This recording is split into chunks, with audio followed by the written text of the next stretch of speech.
Bon, l'avion là, il revient pas. Il est craché là, je crois. Meanwhile.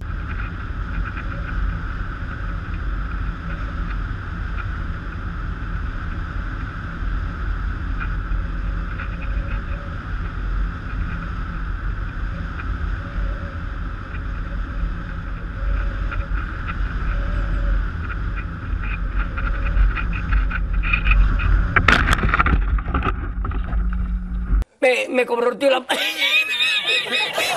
Bon, il n'y a plus qu'à essayer de le retrouver. À mon avis, ça va être compliqué. Hein.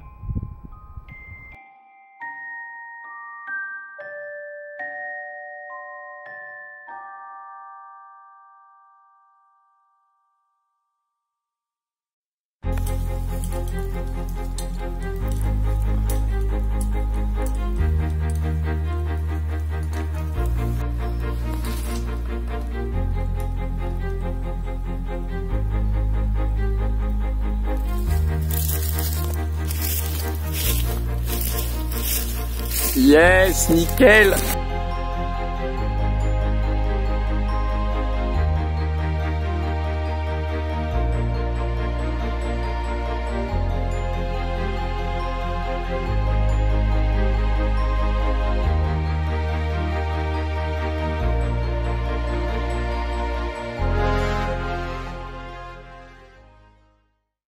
Donc alors vous savez que pour que votre autopilote passe en mode fail-safe stade 1, c'est-à-dire en général loiter, et ensuite stade 2, c'est-à-dire revenir à la maison, les deux phases du fail-safe, et bien évidemment il faut qu'il comprenne que le récepteur est en fail-safe. Parce que si le récepteur continue d'envoyer un signal qui est interprété par l'autopilote comme un signal valide, bah forcément il ne basculera pas, il continuera son chemin et vous n'aurez plus aucun contrôle, même si évidemment vous ne pouvez plus contrôler votre avion.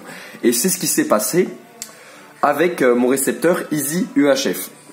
J'ai un émetteur sur ma Taranis Easy UHF et un récepteur 8 canaux, la même marque. Et bah tout simplement, moi je me demandais pourquoi il revenait pas, parce que tout simplement mon failsafe était mal paramétré. Je l'ai déparamétré sans faire exprès. Comment? Quand j'ai basculé le récepteur en mode range test en appuyant sur failsafe bind, ben forcément ma valeur des gaz elle était aux alentours des 1000 en fait. Et quand j'ai volé, quand le récepteur est passé en failsafe, et ben forcément la valeur envoyée à l'autopilote était toujours de 1000, ce qui était au-dessus de la valeur seuil des gaz pour que l'autopilote comprenne le failsafe. Alors, qu'est-ce qu'il faut faire du coup pour pas que ça nous arrive? Déjà, je vous conseille de calibrer vos... Donc on voit pas grand chose. Je vous conseille de calibrer vos canaux, surtout celui des gaz, pour qu'il aille environ, vous voyez, de 1100 à 1900. Vous faites ça avec votre télécommande, vous réglez les trims pour que ça aille de 1100 à 1900. Et quand c'est fait, vous allez dans failsafe. Et vous vérifiez bien que la valeur que vous mettez là, qui est la valeur limite en dessous de laquelle on va passer en failsafe, elle est bien supérieure, elle est bien inférieure à la valeur minimale que vous pouvez observer ici, sur votre radio 3. Vous voyez qu'ici je suis à 1100, gaz à 0, donc il faut bien ici avoir quelque chose qui est inférieur à 1100.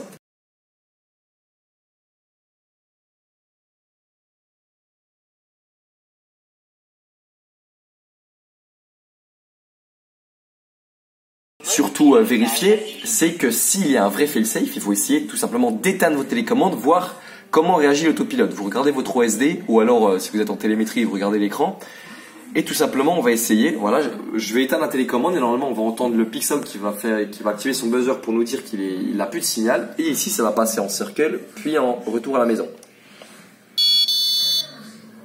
On a eu le bruit, circle et RTL. Voilà. Donc voilà, pensez bien, les utilisateurs de Easy UHF, pensez bien lorsque vous passez en range test mode, d'ailleurs je ne sais même pas si ça marche, il faut basculer de high à low power en appuyant sur failsafe bind, mais pensez bien que ça remet à 0 forcément la valeur, les paramètres failsafe côté récepteur.